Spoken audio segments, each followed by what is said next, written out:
something interesting is sure to happen. Well, I think you ought to tell me who you are first. Mr. Rabbit? Then why did you ask the question? Goodness, this is quite extraordinary. Would you tell me, please, which way I ought to go from here? But today is turning into the most curious adventure I have ever had. Welcome, fellow travellers, learners and explorers. I'm Georgia Ellis, and thank you for tuning in to the Alice in Wonderland podcast. Today, I'm joined by Shawn Petersen. And I met Shawn back in 2014 in Dallas, Texas. And I've been following his journey now since that first meeting.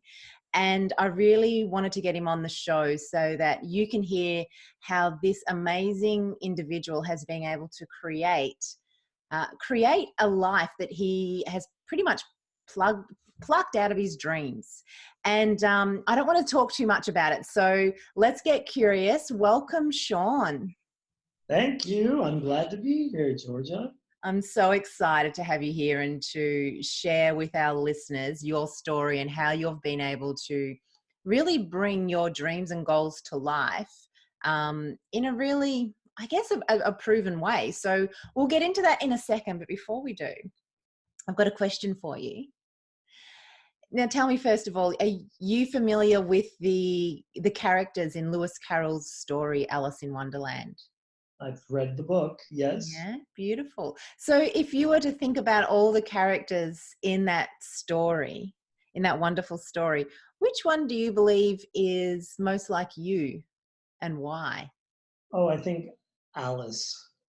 All right. And the reason I say that is Alice is incredibly curious, and she's always open to the things that come to her. And that's how I approach life, with curiosity and with a real feeling of wanting to understand. Nice. So I keep, alluding to you having this amazing goal and dream that you are literally stepping into every day, and it's starting to unfold for you.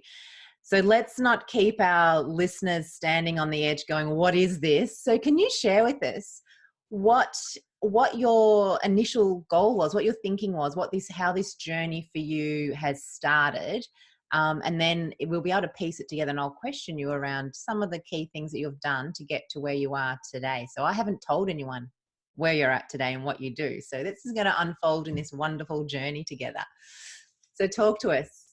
So back in 2006, 2007, I was introduced to the book The Secret, and I watched the movie, and I started to reevaluate the way I was thinking and the idea that I could have what I wanted and I could attract it to me with my thoughts. And I then, my world started kind of falling apart, and it culminated in, as a flight attendant, that's a job I've been doing for 21 years, I was stuck or grounded in Mexico City because of a hurricane. And the hurricane, the bullseye was on my house in Galveston, Texas, where I lived. And that night, I remember thinking of my rental properties and having no tenants and the hurricane coming in. I wrote in my journal, all is lost. And that night I had a dream. And in the dream, there was a pool, and out of the pool emerged this figure. And the figure had wings and a tail and sort of beckoned me on. And for 3 years, a little over 3 years, in my dreams at night, my daydreams, and just when my thoughts would wander, it would go to this story. And it was as if there was a messenger or there was something telling me this story. And I realized I needed to write it down. And of course, like everyone in the world, I love a good fiction story, and I was all caught up in the Harry Potter books and the Hunger Game books and all those books that kind of, the Twilight, the ones that just go viral. And I always admired authors that had done that. And I thought, well, if I'm going to write it, I might as well write it with a lot of power, And so I was thinking, oh, I'm going to write something like that, something that's going to take off. So in 2011, in November, I did something called NaNoWriMo. I discovered this thing, which stands for National Novel Writing Month. And there are literally hundreds of thousands of people that participate now. And the rules of NaNoWriMo are that you have a book in you and you sit down, and in 30 days, the month of November, you write your 50,000 words of your manuscript. And some of the rules are, don't read what you've written, just write, just get those words down. So I completed the book back in 2011, and I had no idea what to do with it. But every day I got up, as I was writing, I was thinking that this, I'm writing Harry Potter, or I'm writing, and I just felt this power. Now I understand that when you do stuff, there's energy back of it, but I didn't really understand what sort of thought energy I was infusing in the story until now. So I started going to writing workshops and editing workshops. And then in 2014, and of course, the hurricane had come in, and it had really devastated all of my properties. And I put them all back together, and the market started going up, and I sold this, and I went to my first Bob Proctor event. And at that event, and if you don't know who Bob Proctor is, you know who he is, of course. I do know who he is, yes, absolutely. The audience doesn't know. He's been around for 60 years teaching people that they can think differently, and they can think themselves into a good life, or a different life, or a life that they love. So I remember hearing the first night of this 3-day seminar that I signed up in 2014, where I met you. I was at your table. I remember thinking, why didn't I know this when I was younger? Mm. And at that very same event, I met Peggy McCall, who became my book mentor, and I started working closely with her. And one of the authors that she had worked with before read my book and said, "Oh my goodness, this is fantastic! It's such a great fantasy." And so she just kind of cheered me on, and Peggy cheered me on. Well, I had gotten the book into Phil Goldfine's hands, and Phil is a Hollywood producer.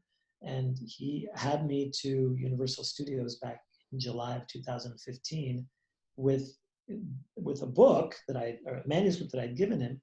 And he said, "This is a 4-quadrant project." And I didn't know what that meant. And he said that it's the holy grail of movie making. It appeals to all demographics, boys, girls, men, and women.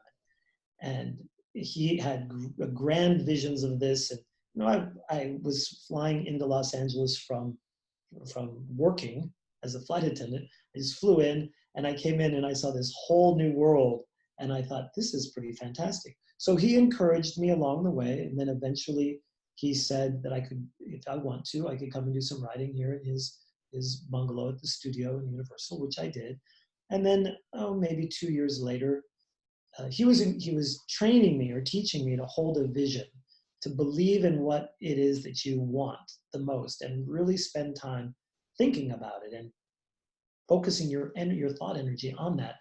And then one day I was sitting down having lunch at the commissary at Universal Studios on the lot, and he texted and said, "Come back to the studio, there's someone I want you to meet." And I walked into his office, and I met Richard Cohen, who is he's the owner and publisher of Beyond Words. And interestingly enough, his publishing house is the publishing house that released The Secret. Full circle. Full circle, right? How interesting. And it gets even more interesting. So we signed the book deal on August 17th of 2017, which happens to be my birthday. And I went to Hillsboro, Oregon, where their publishing house is, and it was a mile from where my grandmother's farm was, around the corner from where my great aunt's apple orchard was. I used to climb those trees. So when I walked in, I said, "I feel like I'm coming home." It was a very interesting thing. So for 2 years, I worked with, I don't even know how many editors, rewriting and working. And then in May, my book Your book came out. Yeah. So are you able to, there's a couple of questions I've got here for our I listeners. should probably say it's called Stella and the Timekeepers. Yes, Stella and the Timekeepers, everyone. So if you want to, we might even talk a little bit about the storyline. But before we do, can you share with our listeners what sort of things were you doing for yourself to, because it's a pretty remarkable journey going from having an idea come to you in some form of a dream or some sort of guidance coming to you from a dream to having a manuscript that you've done for the month of November to then now having your book in the hands of publishers and really well-known publishers. And so what were you doing? What sort of things who did you have to become is probably the best question for this to happen. And how did you do that? So one of the things that Bob Proctor had said at that first event of his that I went to is that he said, believe what I say until you've discovered that it's not true or I'm lying to you. So I just believed him. And he also said, make your goals so big that it scares you. So I had this big vision and I believed it. And then I started putting myself in the company of his students, the ones that are incredibly successful, and just emulating them. Mm-hmm.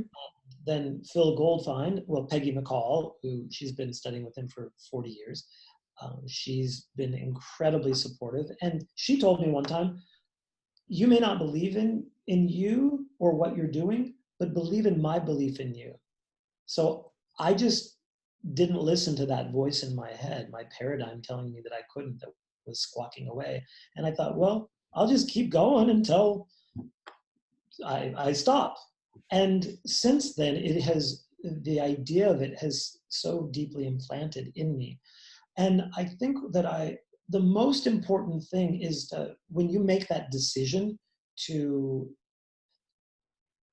have a dream, you have to understand that you're trading your life for it, or your life is in service to it, to the dream. So you just keep showing up for it. That is key. And so many people get to the point where something is disappointing or something doesn't work, and they think, well, all is lost, instead of realizing, oh, there's a better plan that's happening in the invisible that we can't see, bringing the right or better circumstances, situations in play. So you have to trust it.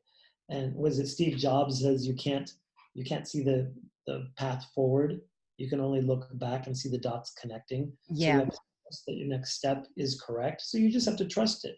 So I think what I did was I stopped listening to myself and I started doing what my mentors said. I just did what they said. I did not question it, because none of them to this date have lied to me. So I just keep doing what they tell me to do.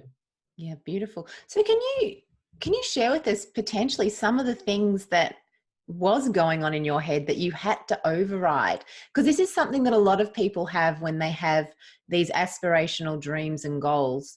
There's the term, the imposter syndrome that creeps in. So you've had some moments there that this self-belief wasn't aligned, but you still moved through. So what were some of the things that potentially used to creep up in your head? Well, so your paradigm, that voice that's playing over and over, that is self-defeating. I just started paying attention to what I was thinking about, and it was so sneaky, right? It'll come in and it'll tell me, oh, that you're not good enough, or that you're not enough of any of whatever. It just tells you all this. And if you're aware of it and you recognize it, then you can catch it. And the key to catching it, I think, is studying. So I get up every morning and I write out my goals with my non-dominant hand. I do a lot of reading, self-development reading, and I do a lot of writing. And when I feel like, I don't want to do that, I think of, now that's what somebody that they're not really committed to their goal, that's what they would do. So I immediately turn it around and just make a different decision, a different choice. So I think it's just having self-awareness. So there were lots of times when the self-doubt crept in, and I would succumb to that and kind of spiral into depression is not the right word. Just I would get down on myself. And then I would catch myself like, oh, but that's not true. If that were true, then why did this, and this happen? So I would remind myself of the wonderful things that were opening up in my life, and use that as proof to counteract it. So how important do you place that self-reflection, self-awareness of being able to catch those thoughts and then find evidence to counteract them?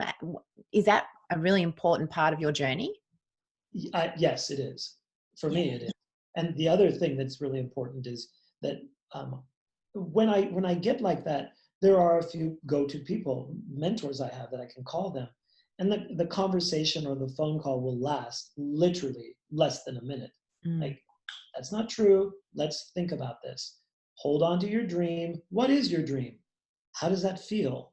And so living from the place as if it's already done, it's such a good feeling, right? Yeah, absolutely. And I really love that what you've described there is it's really our superpower as human beings, as when we have the negativity, the self-doubt kick in, that we have this ability to actually notice it and change it in that moment. And you've also got the tools to go to, is you've got mentors. So you've got mentors, you're writing out every day what it is you want, where you're going, as a reminder. I do have a question for you on that. You mentioned that you write it out with your non-dominant hand. Why? It's a reminder for me anyway. I'm not exactly sure like scientifically why it's important, but you have to be so focused on the writing of it.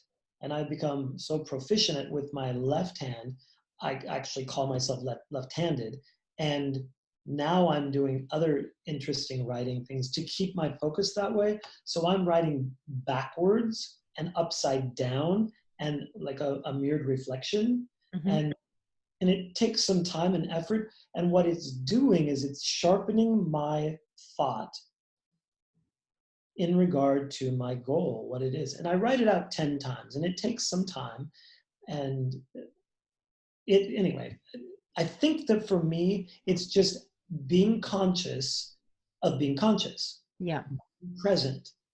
Yeah, beautiful. And I think there's also, if we think about this, if you write with your non-dominant hand, you're actually becoming a different person. You're creating new brain cells. So if you can do it, if you can write out your goal in your non-dominant hand, well, then you can achieve your goal. It just means it's something you haven't done yet. It means that there's new actions, new people, new things you need to do. And it's starting to train yourself at a level to do something you've never done before, and notice and know that it does take effort. It does take time for these things to unfold.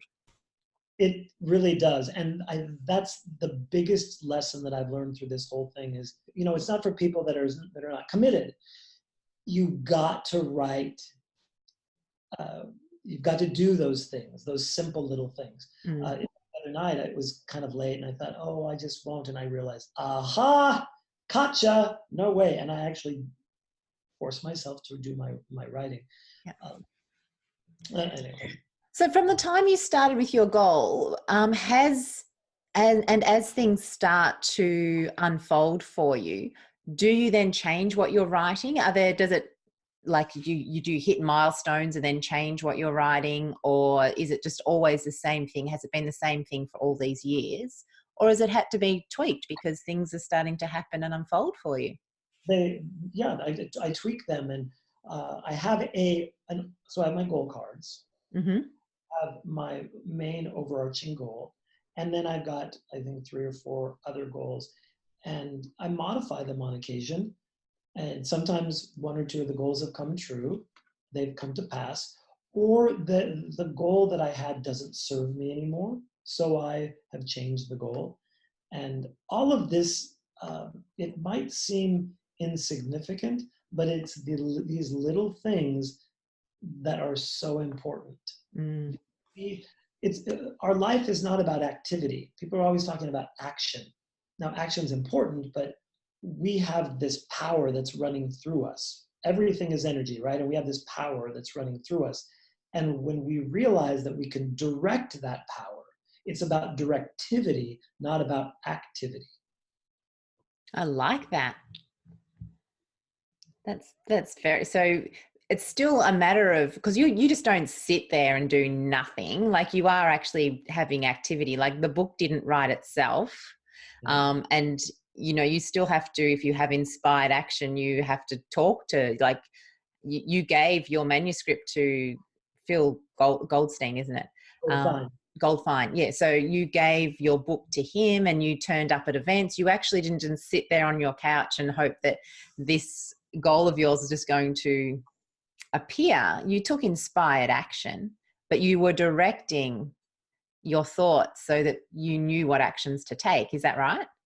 Right, and strategically trying to decide now what is going to be the most beneficial and serve my vision of where I'm going the most. So I would put myself there. And so it's very important in what I'm doing to continue on with this journey, just stay focused and remind myself every day where I'm going and what I'm doing. I have a physical book, and it's a wonderfully well written.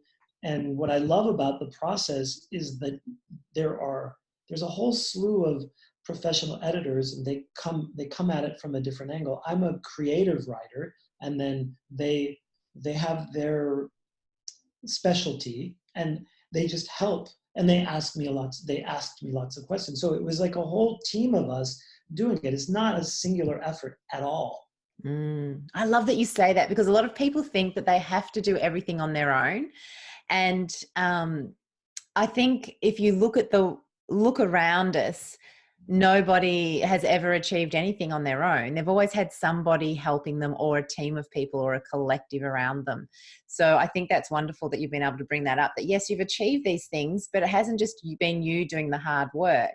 It's also you doing the inner work and aligning yourself to where you want it to be, getting rid of that negative self-talk, and then bringing Stella to life.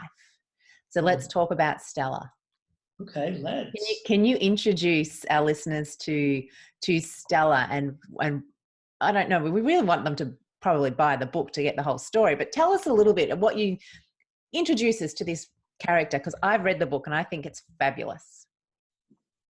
The book is about 3 realms. You have land, sea, and sky, and in each realm there are inhabitants. There are angels, merfolk, and landlings, and you can figure out which realm they belong to.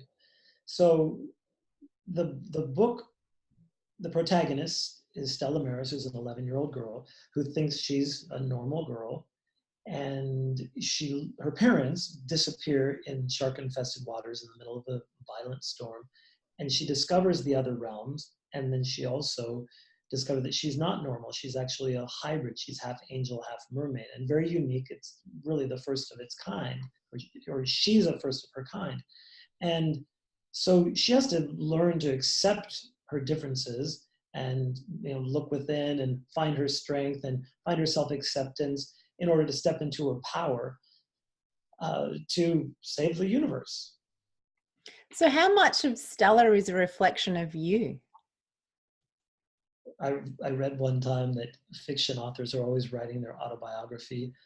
So there's probably a little bit of me in every character, and then none of me in all of them. I don't And pure imagination. So where do you get because the characters are amazing. You've got beautiful characters in the book. The landscape that you paint on the pages is just like, my imagination just went to these amazing scenes, and it was just awe-inspiring, and it really took me back. As an adult, I really enjoyed reading it.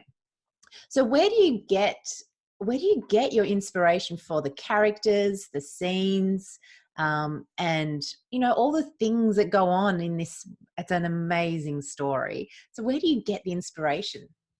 Well, I actually asked myself that when I was working on the manuscript for the second book, and now the third I've been working on. It because it is such a fantasy, I like to write, put myself in a place where I can write at night when dreams occur, because my writing is very dreamlike and it takes you to this dream state. And so I think that the inspiration, it just kind of comes to me and through me. So as I'm writing, ideas pop in my mind, and good writing is in the rewriting. So the first inspiration comes, and then I'll get little reminders of little ideas that come to me, and then I can put them into the second and third writings. So it's hard to put your finger on where it comes from. But when I am working on the story, I'm there. I live there. I'm watching all of it. I'm front row as I'm typing it. That's so good. So, oh, I had a question and it's just disappeared, and that was an awesome question. That's never happened to me before in an interview. Writing when dreams occur. No, I do remember what it was now. Because I'm really fascinated, because you said you write absolutely when dreams occur. Is there anything you do physically or mentally to prime yourself for the imagination to open up and for the story to come through you? Is there anything you do? Like some people, do you drink coffee, or do you have a wine, or, what do you do to get yourself into that state? Yeah, I hear that everybody has their own process, and my process is just to sit down and start writing. What I find, though, if I set my alarm for 1 a.m. and I go to bed at 10, and then I get up and I of course put myself to sleep on the couch. That's one of the techniques. And I get up and I pretend like I'm getting ready to go to bed. And you're in that groggy state. And so I go into the bathroom, I'll brush my teeth, and then I walk to the computer and I sit down. And the next thing I know, it's 7 a.m. I've just been so absorbed in the story. And a lot of times, it's not that I don't remember writing it. It's very, almost like there's a veil, or it's foggy what came out. So when I go back and I read it, I think, oh my, that's interesting. So that's good. That's so good. That's really good. So you're getting yourself into a flow state. So what you're doing is you're priming yourself it's actually priming technique. What you're doing is you're tricking yourself into thinking that you're going to sleep. And what you're doing is you're tapping into an altered state of being able to receive that information. Because there's a lot of work by Mihai Csikszentmihalyi, and he talks about flow. And when we get into the zone, like writers get into the zone, athletes get into the zone, and so forth. And what you're doing is you're priming yourself to tap into this unknown realm to get this information to come through to you. And you've got your unique way of doing that. You've found your sweet spot. And you're right when you said that at the start. Everybody will have their own unique way of getting into that state. So for me, I know that there's a couple, like you, early in the morning, I will wake up with ideas and I can't get back to sleep. And that's when I do some of my best work, because I'm just tapped in. There's no disturbance, but also I'm sleepy. So my conscious mind, the inner critic, isn't there telling me that this work isn't any good. I'm not thinking, so it's just coming through, which is awesome. Oh yeah, that's good. I never thought about that. That's kind of what I do. The inner critic isn't there, and I just let myself go. Because what you're doing scientifically, do you want some science? I'm going to bring a bit of it. We're interviewing. I'm going to give you some science right now. What you're doing is our brains naturally move through different brain waves. And when we're in beta brainwave, we're highly analytical, we're thinking, we're up in our conscious mind, the inner critic's there. Then we naturally move through the days through the other brainwaves. So beta is busyness, thinking, analytical. Then we move down into alpha, which is a little bit more daydreaming. And then theta is just before we go to sleep, and delta is deep sleep. Now, alpha and theta, on the verge of that, is sometimes you can drop into what they call gamma.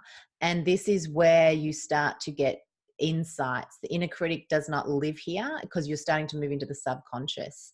And what's happening with you in this time is you're priming yourself to turn off the inner critic and to step into the unknown and just let the story come to you. And I think that's just brilliant. And you can do this for anything in your life. If you want to achieve any goal, you can turn off that inner critic by understanding how your body works. And you've been doing it without knowing that there's actual science to prove what you're doing. Interesting. Well, thank you for educating me on that. I appreciate that. Wow. Yeah, beautiful. Anyway, so tell us a little bit more around what's next for Stella. So you've written Stella and the Timekeepers, and you've got a couple of other books in the pipeline coming out. So when can we expect well, I'm curious because I've read the first one. When can we expect the second and third iterations? Oh, I don't have a date on that. We're in the editorial process for the second book, and the third I'm architecting right now and playing with. And the second book, oh, I love it. It's so good. And I can't tell you anything about what happens. Okay. Don't got me sitting on the edge of my seat now. It's really fun. I will just say that there's a little dabbling in. Oh, never mind. I'm not saying anything. No, you can't say anything. Don't give it away. We'll just what we should do is encourage people to at least get the first book, and whet your appetite for what's to come, because you'll be like me if you're reading it, sitting on the edge of your seat, waiting for the next iteration. It's a beautiful story. And what I love about it is that it really is, I think you said, Goldfine mentioned that it's a 4-quadrant book. So I've gifted your book to young kids. They've loved it. I have read it myself and I've loved it. I've given it to other adults and they've loved it. It really does appeal to everybody. And there's some really beautiful life lessons that are weaved through the storyline as well, which I think are amazing. So yeah, I actually think it's an awesome, awesome book. So anyone who wants to have something a little bit, most of listeners are probably delving into personal development books and getting themselves up in the analytical mind. I'm going to suggest that you do yourself a favor and just let your imagination wander with Stella and the Timekeepers, because it really is an amazing book. So thanks for that plug. I do want to say something in regards to that. There was a review on Amazon that I read that somebody had read the book and loved it, and one of the lessons in the book is to hold the vision of what it is that you want, the outcome that you want, and don't wave from that. And apparently she had a big meeting that she wasn't looking forward to, and she held the vision of that. She learned that idea and that technique from the book, and she got the outcome that she wanted. How cool is that she was able to apply the lesson that I put in there to her own life and achieve that kind of outcome. That was cool. And it was so nice because it sounds like that was an adult, not a child going to a meeting. It was an adult, yeah. It was an adult. Yeah, beautiful. So if you were to look back across your journey so far, what would you see as your greatest lesson that you have learnt through this process of having the inception of a dream and a goal to now having it as a reality, and then now having the next version of your goal? What's your biggest lesson, your greatest lesson? Show up for your dream. Ooh. We say that we want something. Words are nothing. You got to prove it. You got to show up. And that's 90% of the game. There is work. And when your dream, so imagine that your dream or your thought or your vision is a seed, and you'll see the first inkling of a sprout, and you have to protect that. You have to curry it along, and then as it's getting bigger and bigger, you're bringing other people in that are believing the dream that you have. Now they're counting on you, and you have to show up not just for yourself, but for this team of people. And you keep showing up, and you keep showing up. That's the key. Show up for your dream. If you have a dream and you have a vision, show up for it, and it will happen. Oh, that is such a wonderful lesson, because I can 100% agree with you. That's what's been happening with my goal. I have goal cards too. And I can remember actually pulling out one of my goal cards, and I was actually feeling a little bit bored, and I thought, what's going on? I pulled out my goal card and I went, oh, I've achieved it. That's why I'm bored. I need to reset the goal. So I had achieved what I'd had written on my goal card. So, and because I was busy showing up for it, just like you said, I was too busy doing the work that I didn't realize that it was unfolding right before my eyes. It was really quite uncanny. So I love that, to show up for your goal. And I've noticed that as I've set bigger goals, it does require more people. And it's such a motivation to show up, not just for yourself and the goal, but the other people who are there by your side. Like it's a really wonderful feeling that then builds the momentum, and you co-create, which is You what do. you're doing. And so is it Napoleon Hill or Andrew Carnegie? One of them, it was in Think and Grow Rich, said something about you. The thought just kind of left my mind. What was that? We're doing great. I forgot a question and you've forgotten a thought. We were talking about working with other people and showing up for your goal. Okay, that's it. Thank you. In order for your vision to show up, you have to have specialized knowledge. But it doesn't have to be you. You just have to find someone. Like Henry Ford would say that he had people that knew everything. He would push a button on his desk and that person, that specialist, would come in. He just brought them together. And I think that's great. Like, you are pulling a team together. I am pulling a team together that gets bigger and bigger and bigger. The more people that are believing in it, the more that it's happening, and it's growing from an acorn to a mighty oak. It's fabulous to watch. And isn't it amazing the people that turn up as well? Like, I know for me personally, I have got such an amazing crew of people around me, and we're really taking what we want to do to the next level. And I'm sure it's the same with you. You have so many different people that have got areas of expertise that you don't have to worry about. Yes, indeed. And I'm excited about several of them. And then when you get to that next place, it's going to be the same thing. You've got to keep showing up, and then you have to keep directing your thoughts to where are you going, and they just keep showing up, don't they? Yeah, absolutely. So now let's talk about just showing up as we sort of close out the chat around. So you have your book, you have a physical copy. It's out there. It's in the hands of adults and children. It's out there in the world. It's got a life of its own now. What's next? What's the next focus for you? What's the next goal that you're stepping into, that you're showing up for? Well, I want to see it. I want to see it on my smartphone or my computer or on the big screen. So I would like to see it. I'd like to see it too. So your next goal is to somehow see this come to life. Indeed. And so Phil Goldfine, that's what he does, is he's a Hollywood producer, and he saw this 4-quadrant project. So he has the book, and he's had it out to studios, and there's been interest, and they're stay tuned. Yeah, awesome. So I love that now you've taken it out, you've written it, and the next goal is to see it come to life, to see Stella in the flesh. Oh, wow. I just got tingles. Yes, to see her like as represented as a person, or as a character that's alive, and you can see the reactions that she has, and you can see the interactions with the other characters, and then you can see the world. It'll come alive. You'll see her fly. You'll see her swim. You'll see her transform into a mermaid. All the different things that happened in the book, you'll see it, and I can't wait to see it, because I mean, I've seen it up here. Yeah. To see it out here outside is. Oh, I can't wait as well. Yeah. I'm getting really excited to hear that this is a potential, because I'm coming to the premiere when it happens.